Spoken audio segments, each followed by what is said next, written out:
It was about 11 o'clock in the morning, mid-October, with the sun not shining and a look of hard, wet rain in the clearness of the foothills. I was wearing my powder blue suit with dark blue shirt, tie, and display handkerchief, black brogues, black wool socks with dark blue clocks on them. I was neat, clean, shaved, and sober, and I didn't care who knew it. I was everything the well-dressed private detective ought to be. I was calling on $4 million. The main hallway of the Sternwood place was 2 stories high. Over the entrance doors, which would have let in a troop of Indian elephants, there was a broad stained glass panel showing a knight in dark armor rescuing a lady who was tied to a tree and didn't have any clothes on, but some very long and convenient hair. The knight had pushed the visor of his helmet back to be sociable, and he was fiddling with the knots on the ropes that tied the lady to the tree and not getting anywhere. I stood there and thought that if I lived in the house, I would sooner or later have to climb up there and help him. He didn't seem to be really trying. There were French doors at the back of the hall, beyond them a wide sweep of emerald grass to a white garage, in front of which a slim, dark young chauffeur in shiny black leggings was dusting a maroon Packard convertible.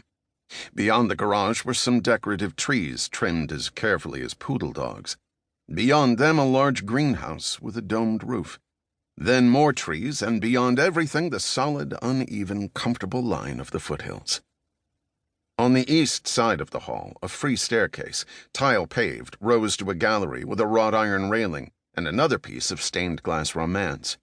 Large hard chairs with rounded red plush seats were backed into the vacant spaces of the wall round about. They didn't look as if anybody had ever sat in them. In the middle of the west wall there was a big empty fireplace with a brass screen in 4 hinged panels, and over the fireplace a marble mantel with cupids at the corners. Above the mantel there was a large oil portrait, and above the portrait 2 bullet-torn or moth-eaten cavalry pennants crossed in a glass frame. The portrait was a stiffly posed job of an officer in full regimentals of about the time of the Mexican War. The officer had a neat black imperial, black mustachios, hot, hard, coal-black eyes, and the general look of a man it would pay to get along with. I thought this might be General Sternwood's grandfather.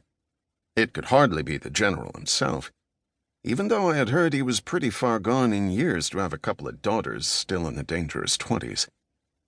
I was still staring at the hot black eyes when a door opened far back under the stairs. It wasn't the butler coming back. It was a girl. She was 20 or so, small and delicately put together, but she looked durable. She wore pale blue slacks, and they looked well on her. She walked as if she were floating. Her hair was a fine tawny wave cut much shorter than the current fashion of pageboy tresses curled in at the bottom. Her eyes were slate gray, and had almost no expression when they looked at me.